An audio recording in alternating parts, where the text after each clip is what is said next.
에이, 저는 팔이 길어서 벤치프레스를 하기가 너무 힘들어요. 저는 몸통 길고 팔이 짧아서 데드리프트를 하기가 어려워요. 비겁한 변명입니다. 자, 여러분 반갑습니다. 우리 파워리프팅 하면은 스쿼트, 벤치프레스, 데드리프트를 정해진 규정 내에서 최대한 높은 중량을 드러내는 종목이죠. 물론 제가 이 파워리프팅에 대한 정의는 굉장히 많이 이야기를 했었을 거예요. 그리고 오늘 이야기할 건 인트로에서도 보셨다시피 파워 쪽보다는 이제 리프팅 쪽, 단순히 뭐 파워리프팅 뿐만이 아니라 다른 모든 많은 스포츠들에서도 그러하듯이 타고난 체형에 대해서도 영향을 좀 많이 받죠. 내가 팔다리가 길고 짧고 몸통이 길고 짧고 어디가 체형이 어떠하고 이런 거에 따라서도 내가 어떤 종목에 조금 더 특화돼 있고 어떤 종목을 조금 더 들기 어렵고 쉽고 하는 게 좀 있기는 해요. 이제 여기에 대한 거를 여러분들한테 말씀을 좀 드리려고 해요. 뭐 스쿼트, 벤치, 데드가 있으니까 스쿼트부터 이야기를 할게요. 그래도 비교적 다른 종목들에 비해서는 조금 정직하죠, 스쿼트가. 물론 몸통이 좀 길고 팔다리가 짧다면, 그러니까 대퇴가 좀 짧다면 앉았다 일어나는 게 조금 더 편리하겠죠. 그러니까 조금 역도에 유리한 체형이 되겠죠. 그리고 이게 좀 극한으로 간다면 우리 그 두어프리즘이라고 그 뭐라 그러죠? 외소증. 몸통은 그대로인데 팔다리가 좀 극단적으로 짧아서 가동 범위, 레버리지가 엄청 짧게 되거든요. 그래도 뭐 스쿼트는 그래도 좀 정직한 종목이니까 그렇다고 치고 우리 이제 벤치로 넘어갈게요.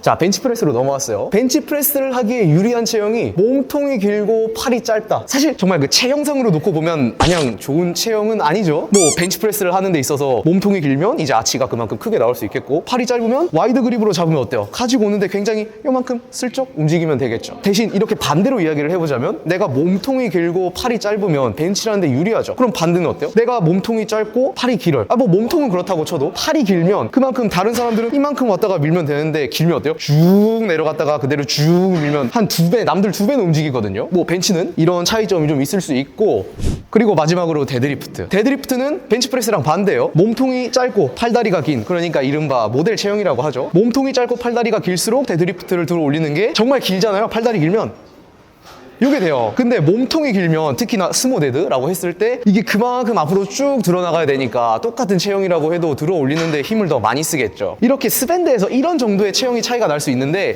제가 하고 싶은 말은 체형 탓하지 말라는 거예요. 어차피 잘하는 사람들 잘하거든요. 그리고 어느 한 종목에 내가 뭘 못하잖아요. 그럼 결국 다른 한 종목에서 뭘 잘하게 돼 있어요. 제가 방금 이야기했죠. 벤치프레스에서 몸통 짧고 팔다리 길면 하기 불리한데 그거 그대로 데드리프트에서 굉장한 이점으로 작용을 해요. 그리고 반대로 몸통 길고 팔다리 짧으면 벤치할 때 좋겠죠. 근데 데드할 때는 어떻게 했어요? 조금 불리하겠죠. 물론 그 종목마다 내 체형에 따라서 조금 더 들기 쉽고 어렵고 하는 게 있어요. 있는데 그걸 너무 탓하지 말라고요.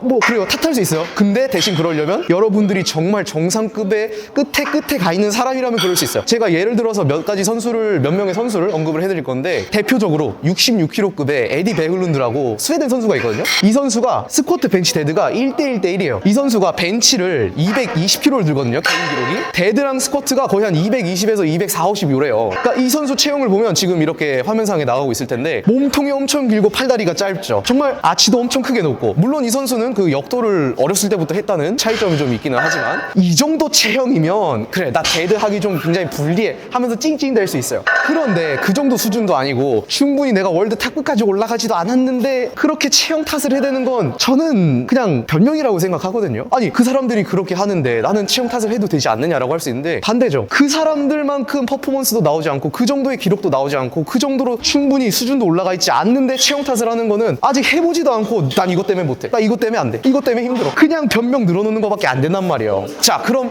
지금 이렇게 이야기를 하는 저는 얼마나 체형이 좋길래, 얼마나 체형이 불리하길래 이런 소리를 하느냐.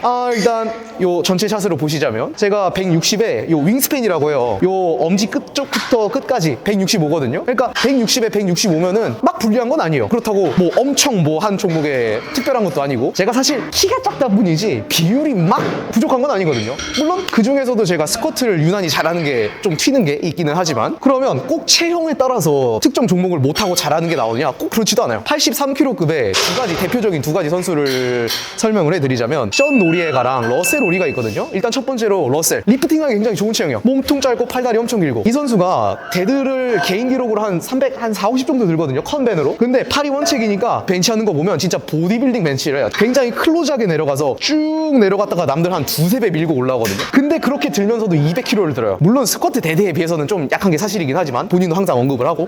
자, 여기에 반대로 션 노리에가라고 이 선수도 83kg급에 800 이상을 드는 굉장히 탑급의 선수예요. 이 선수도 보면 몸통 짧고 팔다리 엄청 길어요. 스모도 잘하고. 근데 몸통이 짧은데 불구하고 아치도 굉장히 높게 서거든요.